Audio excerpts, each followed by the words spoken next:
Здраво на сите, добре дојдовте во 9-тата епизода од втората сезона на Издиши се, подкаст за поправка на секојдневното расположение. Новото време носи и нови предизвици. Предизвици кои може би се големи за нашите ситни чекори или недостижни за нашите мисли. Секоја приказна е уникатна и посебна, па така и секој предизвик кој доаѓа со неа.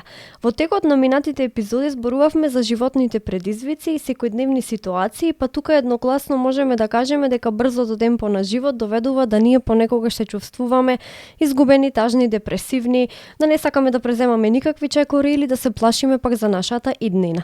Понекогаш едноставно е потребно да земеме длабок здив и да направиме пауза. Пауза од се она што не деконцентрира, не ни дава поддршка и не прави несреќни. Но постојат и моменти кога одредени луѓе во одредени животни ситуации, водени од својот внатрешен глас, чувствуваат дека не припаѓаат таму во тоа време или пак не заслужуваат да бидат таму кога нештата се одвиваат во нивна полза. Токму денешната тема е поврзана со ваквите мисли и чувства и станува збор за импостер синдром или познато и како синдром на измамник. Пред да ја најавам мојата денешна гостинка, би сакала да ве потсетам дека може да го користите кодот за попуст при закажување на разговор со било кој психолог, достапен на платформата Разговор МК. За да може да го искористите кодот со 15% попуст, ќе мора да ја симнете апликацијата Разговор МК на вашите мобилни уреди и при резервација да го запишете кодот Издиши се 15. Кодот ќе ви го оставам и во описот на оваа епизода. Исто така нашите пријатели од Себе сложувалка имаат супер понуда за сите средношколци и студенти. При закажување на разговор со било кој психотерапевт од тимот на Себе сложувалка добивате 15% попуст. А моја денешна гостинка е лиценцираниот психолог, психотерапевт и едукатор Сања Стефановиќ. Сања, здраво, добре дојде во новата сезона на Издиши се, како си? Здраво, добро ве најдов. Одлично се чувствувам, спремна да зборуваме за многу значајна тема за сите луѓе во општеството. А пред да навлеземе подетално во темата, би сакала да објасниме што е импостер синдром. Да, добро е да почнеме од некаде. Прво да споменаме дека го користиме терминот кој што се користи и на англиски јазик, меѓутоа да, го имаме преведено во неколку верзии на македонскиот јазик. Верувам дека ниту една соодветно не го опишува овој синдром, па затоа и го користиме се уште англицизмот, овој така соодветно користен во нашиот јазик. Тоа што синдромот го означува е всушност своевидно натрапништво, односно измамништво, каде што лицето кое што го чувствува овој синдром се наоѓа во ситуација каде што не верува во своите способности и смета дека е несоодветно поставен на одредена позиција или дека чувствува само критика, односно незадоволство од тоа како перформира одредени работни обврски. Практично тоа се лица кои што се наоѓаат во средината како натрапници, имаат ниска самодоверба, не веруваат во своите способности и вештини, иако де факто ги поседуваат. Кои се главните карактеристики на импостер синдромот? Има бројни карактеристики и ние ќе ги наведеме вака како една листа, меѓутоа не значи дека секој кој го чувствува овој синдром ќе ги поседува сите од нив на самата листа. И секако може да има дел од нив, може да има различни од овие што ги споменаме, меѓутоа генерално се манифестира на начин што лицето покажува голема загриженост дека ќе биде препознаен како измамник во средината во која што се наоѓа, дека ќе биде разоткриен на некаков начин, дека е таков. Потоа се манифестира на тој начин што има ниска самодоверба, самовреднувањето е ниско, еден начин да се препознае и преку критичниот глас, внатрешен глас кој што го чувствуваме. И за ова сакам малку повеќе да објаснам. Се вели дека импостер синдромот доаѓа од мислата, дека мислата е причинител на самиот синдром. Всушност, кога лицата имаат една перзистентна мисла во главата, која тоа е некој глас кој што им вели не си доволно добар, ова не го правиш доволно добро, ја доби оваа работа поради тоа што имаше врски или беше среќен тебе да те изберат, тоа се оние мисли кои што не ставаат на место да не веруваме во себе си, во своите способности. Сакам, кога го кажувам ова, исто така да споменам дека овој синдром не се појавува само на работа, иако можеби ќе користам повеќе такви примери во нашиот разговор денес. Всушност се појавува во секоја средина каде што ние имаме било каква релација со друг човек, каде што имаме некој кој е сведок на тоа кои сме ние. Може да се појави секако во работната средина, често го забележуваме таму и често зборуваме за тоа како се манифестира на работа, меѓутоа може да се појави и во академија. Кога велам академија, мислам и на учениците, значи независно дали се работи за ученици, студенти, како и да е, или пак персоналот кој што работи во образовните институции и секако може во било која релација, како што веќе споменав.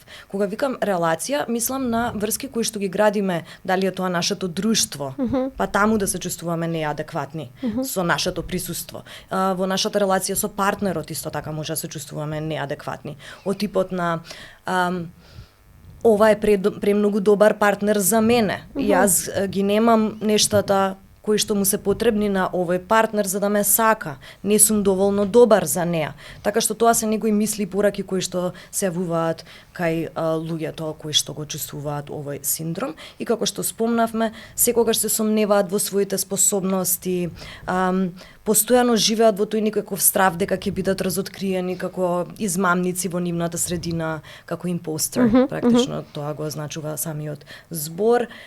Се критикуваат себе си, тежнеат кој еден перфекционизам кој што и самите знаеме дека е невозможен и секогаш ги атрибуираат своите успеси на среќа или пак можеби врски или непотизам или што и да е веќе.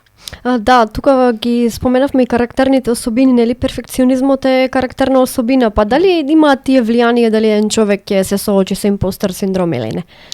Дефинитивно има влијание. Одат некако рака под рака, би рекла. Многу често се случува кога ги дополнително тестираат лицата кои што пројавуваат некакви симптоми на импостер синдром, еден од главните причинители да биде самиот перфекционизам. Да објасниме за слушателите што тоа значи. Тоа значи кога некој тежне кон совршенството и секогаш се чувствува крајно незадоволно доколку исходот од тоа нешто што го прават не е апсолутното совршенство. Така. И сега да се вратиме еден чекор наназад. Како што реков, знаеме дека такво нешто не постои. Едноставно е недостижно, а дури кога би го достигнале, секогаш кога разговарам со луѓе на оваа тема, им споменувам дека истовремено ќе биде најдосадното нешто што може да ни се случи. Затоа што несовршеностите ги прават работите уникатни и различни и нешто според кое можеме да се идентификуваме.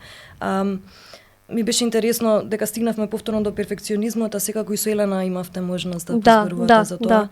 Мене од мојата драга колешка ми остана реченицата дека е подобро да биде завршено отколку совршено. Да.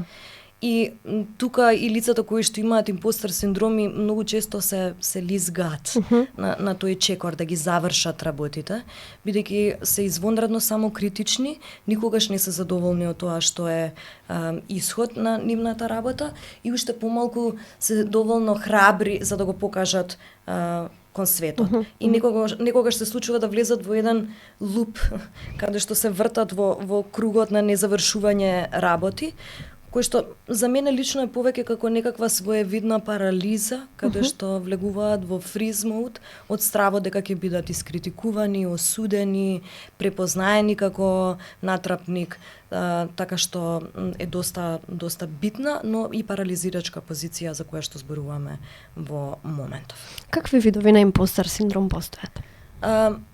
Има различни класификации. Јас сега ќе одберам една многу едноставна за која што сакам да зборувам, бидејќи не е идејата сега ние да се расфрламе со некакви теории тука, а при тоа слушателите да не разберат.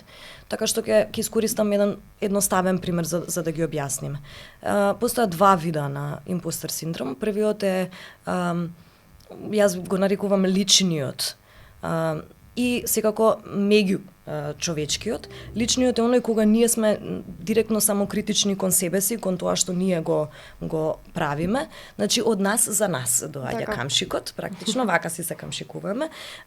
Меѓутоа, и во вториот случај се камшикуваме себе си, меѓутоа поради очекувањето дека осудата ќе дојде од надвор. другите ќе ме оценат мене како ваков, некаков или слично. Значи, нашата вредност доаѓа преку очите на другите луѓе. Јас сум онолку вреден колку што другите ќе проценат дека сум вреден, меѓутоа сум сигурен дека ќе ме проценат како недоволно вреден, бидејќи јас ова апсолутно не го заслужувам, не ми е местото тука, не знам што правам во условите во кои што се наоѓам. Пред да ја снимиме оваа епизода, прочитав едно истражување направено во 2019 година кое покажало дека поголема е веројатноста жените да доживеат импостер синдром од мажите. Па дали може да се направи некаква разлика кај кого е повеќе застапен, дали кај мажи или кај жени? Многу интересно што го носиш ова, додека истражував за емисијата и јас најдов доста истражувања што покажуваат дека статистички жените повеќе искусуваат ваква состојба отколку мажите и секако дека ова може да биде мултифакторно, односно да доаѓа од средината во која што живееме, односно како се перцепира жената како професионалец пред се, бидејќи најчесто таму се чувствуваат жените неадекватни, иако може да биде и во мајчинството, може да биде и во домот, бидејќи се извонредни жонглери, балансираат илјадници работи на секојдневно ниво, така што таа неадекватност, меѓутоа истовремено со извонредно големи очекувања дека треба да испорачаат на вистина многу, некако ми е како еден посебен коктел што го добиваат жените како предиспозиција за да почнат да се чувствуваат на некаков начин. И да, многу истражувања го посочуваат токму тоа. Се изненадив дека можеби и овој термин, односно овој феномен психолошки почнал да биде истражуван најмногу поради тоа што жени пројавувале некакви симптоми врзани за несоодветноста.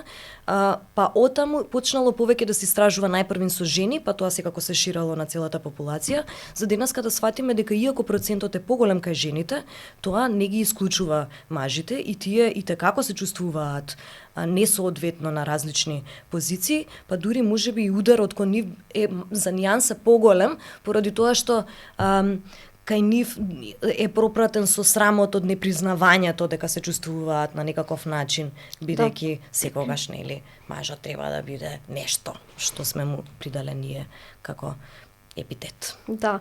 Па тоа баш ми беше и наредното прашање. Тука се Кейт Винслет, Леди Гага, Мишел Обама, Том Хенкс, Натали Портман. Сите тие во некој интервју искази кажале дека се соочуваат со импостер синдром. Па тука ме интересира како влијае тој врз нашите секојдневни активности, врз извршувањето на нашите вообичаени действија. Интересно прашање. Да, не ги одминува славните личности. Да. Јас само неславни, славните не ги опфаќам, ги опфаќа сите. И не се знае каде ќе удри. И секако мора да земеме предвид дека може дефинитивно да влијае на нашата перформанса и дефинитивно може да влијае на нашата мотивација. Веќе зборувавме оваа тема во некоја претходна епизода, така што се некако поврзани овие теми, затоа што ако не веруваш во себе си, не мислиш дека си на соодветното место, не мислиш дека го даваш својот максимум, нема да сакаш да го правиш тоа. Баш некако размислувам кој би бил првиот чекор, кога ќе го првиот симптом условно кажано. И првиот симптом веројатно се појавува некаде каде што ќе се даде првата задача, условно кажано. Например, треба да го завршиш овој извештај. И првото нешто што се случува е стравот, паниката. Како е, па јас не знам, леле, не сум го правел ова досега, или пак можеби дали овој пат ќе успеам како минатиот пат, и бидејќи знаеме дека овие луѓе се способни. Да. Тоа не е сомнежот, сомнежот е личен и неоснован во нивниот случај. Така што следното нешто што би било е дали ќе влезат да ја извршат задачата која е пред нив или ќе се повлачат. Ако влезат да ја извршуваат задачата, супер, значи биле храбри, се изфорсирали, влегле во можеби борба со тоа што е задача, меѓутоа сепак биле доволно храбри да одат чекор понатаму. Меѓутоа дефинитивно едно нешто што може да се случи е да се повлечат. И во таа некоја демотивираност или да ја влечкаат задачата бескрајно, односно да не ја завршат, хипотетички, никогаш да не се сигурни и да проверуваат по 100 пати прочитај ми го ова, или пак ако е тоа некако завиено со срам, да си седат сами во таа состојба на незадоволство. Така што може да влијае на тоа како ние реагираме во ситуацијата, значи на движењето, што правиме, каква интеракција ќе имаме со околината и дефинитивно може да влијае на тоа да се чувствуваме потреба всушност на некаков начин да се изолираме поради непријатноста што синдромот ни ја носи. Сега зборуваме за тоа каков чекор би превзеле, односно што не би превзеле луѓето што го чувствуваат овој синдром, но секако мора да зборуваме и за посериозните импликации од ова. Да, на микрониво ќе имам задршки, ќе ги чувствувам стравовите, ќе се плашам, ќе ми биде страв да аплицирам за друга позиција или да побарам покачување или што и да е. Меѓутоа, секако мора да се земе предвид дека ова секако влијае и на менталното здравје и многу често е пропратено со анксиозност и депресија. Но, сакам тука да споменам дека не сум сигурна што е прво. Што доаѓа прво, бидејќи истражувањата покажуваат дека доколку се дијагностицира одредена невроза, многу е голем процентот дека ќе се појави некаде таму импостер синдром, односно симптомите кои што доаѓаат со него. Тоа што ми е битно да го кажеме е дека исто така доколку само чувствуваме импостер синдром, дефинитивно може да развиеме и анксиозност и ова повлекување што го зборувам што може да оди до депресија, така што мора да имаме свесност за тоа дека иако ќе го попречи нашето секојдневие, може и генерално да влијае на нашето ментално здравје. Така, ги споменавме мотивацијата, тука и самодовербата, па дали лицата кои што се соочуваат со импостер синдром може би имаат намалена мотивација? Дефинитивно имаат намалена мотивација и во однос на самодовербата генерално се имаат, покажуваат пониско себе вреднување, но тоа не значи дека тоа ќе биде манифестирано во секоја можна ситуација. Може да биде, меѓутоа не мора. Може на работа да не се чувствуваме пријатно, меѓутоа кога ќе си дојдеме дома да се чувствуваме извонредно, среќно, задоволно, свој на своето, на некаков начин. Кои се главните знаци кои покажуваат дека едно лице има импостер синдром, односно како ние да забележиме дали нашата околина се соочува со импостер синдром? Веќе спомнавме за симптомите, така што симптомите. Како се пројавува кај луѓето. Така што би рекла дека тоа се тие. Ако забележиме дека иако гледаме некој што е извонредно способен пред нас, тој не сака да се нафати да изврши нешто поради некои своји сопствени сомнежи, може да претпоставуваме дека се работи за такво нешто.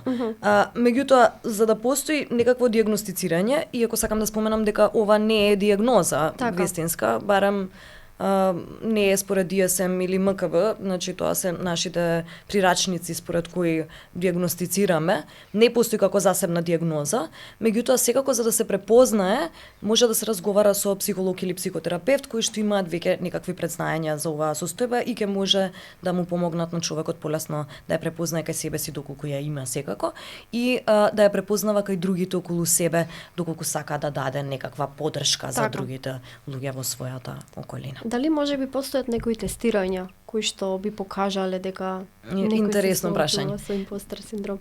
Па не постојат, барем не некои што се супер добри кои што можам да ги препорачам. Секако има онлайн некакви тестови што може луѓето да ги направат.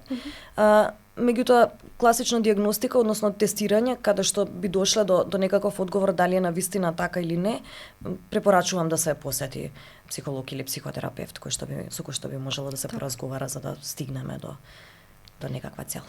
Што може да предизвика за добивање условно кажано на импостер синдром? Дали има некои клучни моменти во текот на нашиот живот кои што може би довеле до таква ситуација? Многу интересно прашање. Некако ние психолозите сакале никеле секогаш кога имаме некоја дискусија, стигнуваме до дебатата на nurture versus nature. Дали сме родени со тоа или ни се создало по социјален пат преку околината во која што се наоѓаме. И за конкретно во нешто веќе споменав дека кај лица кај кои што е дијагностицирана анксиозност или депресија, има поголема шанса како еден од симптомите да биде и импостер синдром. Но исто така освен тоа е значајно да споменаме дека е многу значајно од каде доаѓаме. Така. Секако, секој човек си е за себе и е мултифакторно вакво нешто и може да дојде од многу различни страни. Меѓутоа, сакам да дадам неколку примери за да го доближам ова како тема. Например, доколку лицето кое што го искусува ова, се израснало во средина, во некоја семејна средина, каде што искусува извонредно многу критика. Постојано подлежи на критика од своите родители, дека не е доволно добар, дека никогаш нема да успее, дека ништо не е доволно и слично, може да го превземе ова како свој патерн, како една шема на однесување, која што ќе ја преповторува понатаму во животот, бидејќи пораките што ги добива од основната средина во која што се наоѓа во тој момент е ти не си доволно добар. И тогаш доаѓа тенденцијата да се обидеме, да бидеме тој човек што родителите ќе го одобрат, а никогаш не го одобриле во детството. Освен овој пример, може сакам всушност да го надополнам малку. Доколку детето не добие верификација на некаков начин дека тоа што го има направено е доволно добро, ако не му е уважен успехот на некаков начин, постојано ќе трага по тоа да му биде уважен на еден или на друг начин. Меѓутоа ќе стравува дека нема да биде уважен, дека не е доволно добар, поради тоа што тоа е пораката која ја има добивано од нуклеарната заедница во која што се родил. Но, ако детето од време на време добие пофалба од родителите, од типот на браво на овој тест, супер направи, меѓутоа тоа е спорадично, не го добива после секој тест на кој што добро перформирало детето и како ќе го втемели овој начин на однесување, односно овие негативни чувства кои што понатаму ќе го следат во животот, бидејќи знаеме дека кога спорадично поддржуваме одредено однесување, тоа повеќе се втемелува отколку секојдневно кога го поддржуваме.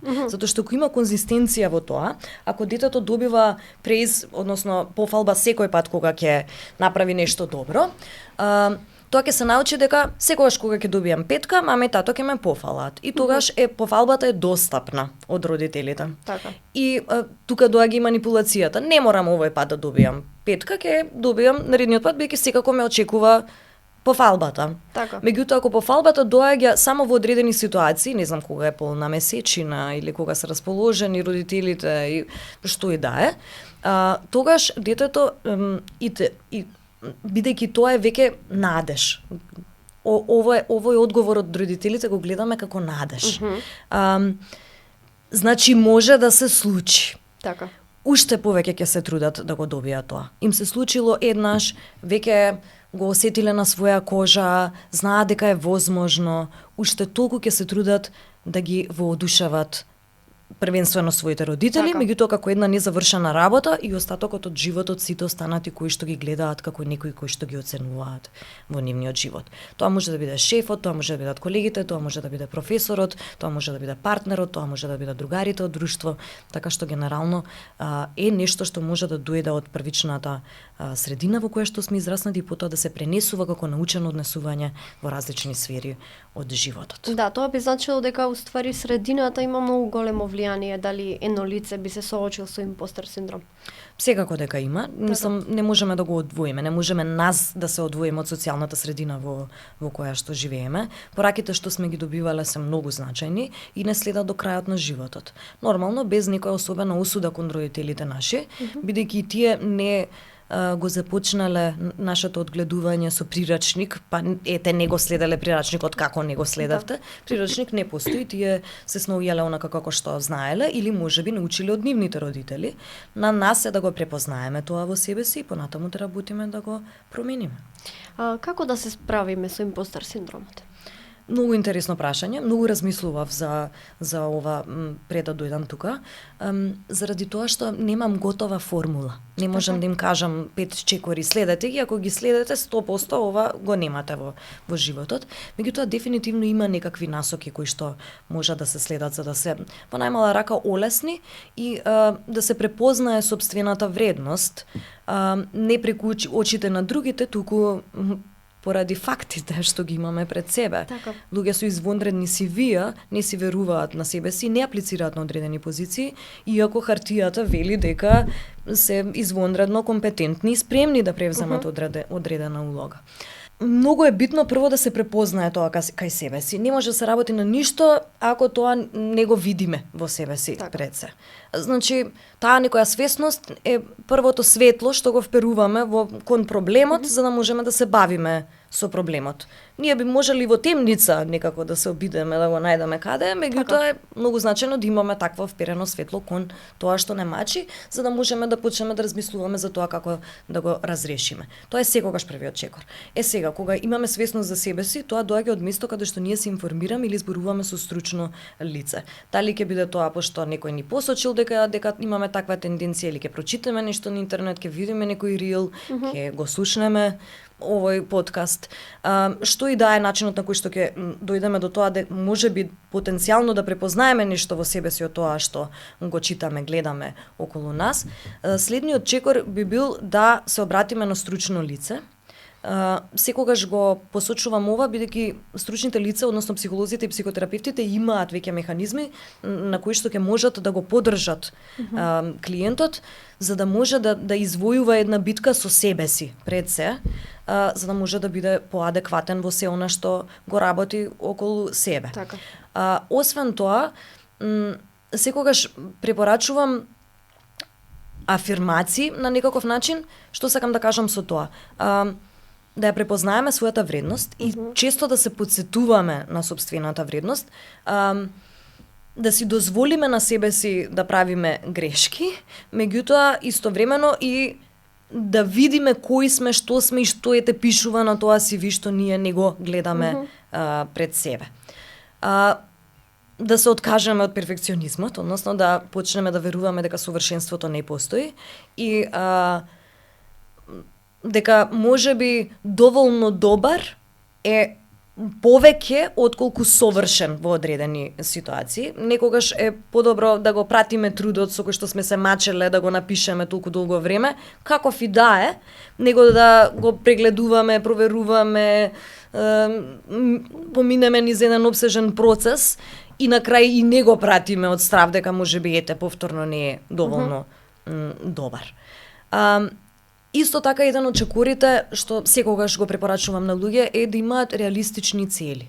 Луѓето ќе постават некои извонредно високи цели за себе си и потоа се изненадени како не им успеало, меѓутоа изненадени и добро бидејќи најчесто се чувствуваат разочарани, а и тоа е нешто што придонесува да имаат ниска мотивација да влезат во нови процеси.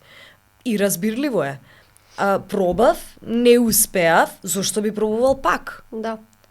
Меѓутоа тоа е многу поразително поради тоа што самите на себе си сме си најголем непријател и можеме да извлечеме многу повеќе од себе си доколку си дозволиме да почнеме да гледаме во повеќе. Меѓутоа, како што веќе зборував, ова може да биде извонредно парализирачка позиција, каде што се потврдува дека не сме доволно добри. Уште едно нешто што сакам да го споменам е дека најчесто кога луѓето почнуваат да се чувствуваат вака, првиот инстинкт им е да се обидат подобро или повеќе. Ете ќе ме препознаат дека сум измамник, да се втурнам во уште повеќе работа. Ќе земам уште задачи, работни обврски и тоа секако дека не им оди во прилог, поради тоа што само ја втемелува позицијата во која што се наоѓаат. Се оптеретуваат себе си со нереални задачи кои што дури ни некој што има извонредно многу самодоверба не може да ги заврши. Да, тука се потсетив на burnout момент, каде што нели од толку многу задачи може да дојде до прегорување едноставно. Баш така. Каков е пристапот на психолозите кон лицата кои се соочуваат со импостер синдром? Најразлични пристапи има. Како што веќе споменав, ние сме обучени како да им пристапиме на овие лица и да работиме на нивната самодоверба и самовредност. Пред се да се видат кои се и што се, да се видат. Некои од нив за прв пат ќе се запознаат себе си во тие моменти, да се прифатат со сите своји несовршености, да бидат похрабри во сите нивни чекори и секако на ова патување кое што речиси никогаш не е лесно, да им бидат подршка за да ги најдат своите капацитети, да се држат до нив, да се подпираат на нив и да ги користат за да додадат напред, а не да стојат во место или не да може се враќаат назад. Кога зборуваме за импостер синдром, мислам дека е значајно да споменеме и за Данинг-Кругеров ефект. Што представува и кои се неговите главни карактеристики? Многу интересно дека го спомена ова. Овој ефект е всушност како јас го доживувам како нешто што е спротивно. Тоа се лица кои што имаат своје видни делузии дека се повеќе квалификувани за една работна позиција, не помалку квалификувани. Значи не гледаат реалноста таква каква што е, туку си даваат себе си некакви атрибути кои што не им припаѓаат за да си оправдаат одредено однесување, за да напредуваат во животот или само поради тоа што е некаква делузивна перцепција за себе си. Од што најмногу зависи дали една личност ќе се соочи со импостер синдром или со Данинг-Кругеров ефект? Немам точен одговор на ова и извонредно мултифакторно.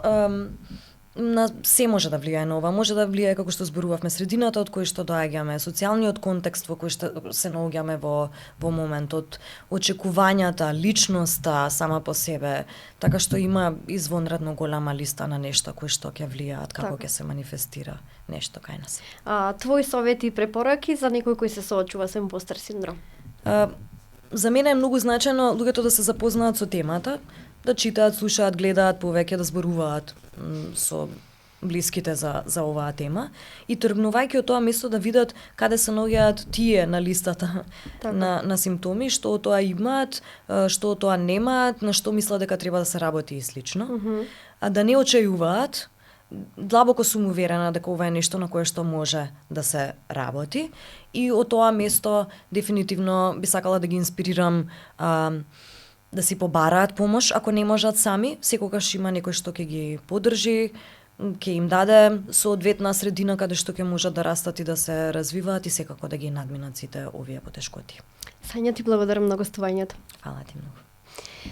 А вие, драги гледачи, не заборавајте дека мотивацијата и фокусот кон она што ви е најважно е доста добра причина да не се откажете и секогаш да верувате во себе. Колку и да мислите дека не сте заслужиле одреден успех во вашата кариера, верувајте дека тоа е награда за вашиот напорен труд и вашата огромна желба. Исправете се и стоите рамо до рамо со вашите успеси и бидете секогаш со крената глава. Би сакала да ве потсетам дека може да го користите кодот за попуст при закажување на разговор со било кој психолог, достапен на платформа Разговор МК. За да може да го искористите кодот со 15% попуст, ќе мора да ја симнете апликацијата Разговор МК на вашите мобилни уреди и при резервација да го запишете кодот издиши се 15. Кодот секако ќе ви го оставам и во описот на оваа епизода. Исто така и нашите пријатели од Себеслужувалка имаат супер понуда за сите студенти и средношколци. При закажување на разговор со било кој психотерапевт од тимот на Себеслужувалка добивате 15% попуст. За крај би сакала да додадам дека не сте сами, секогаш можете да се подпрете на сигурно рамо, а тоа е она на психолозите и психотерапевтите. Тие ќе ве насочат како да се изборите со сите ваши животни предизвици и ситуации.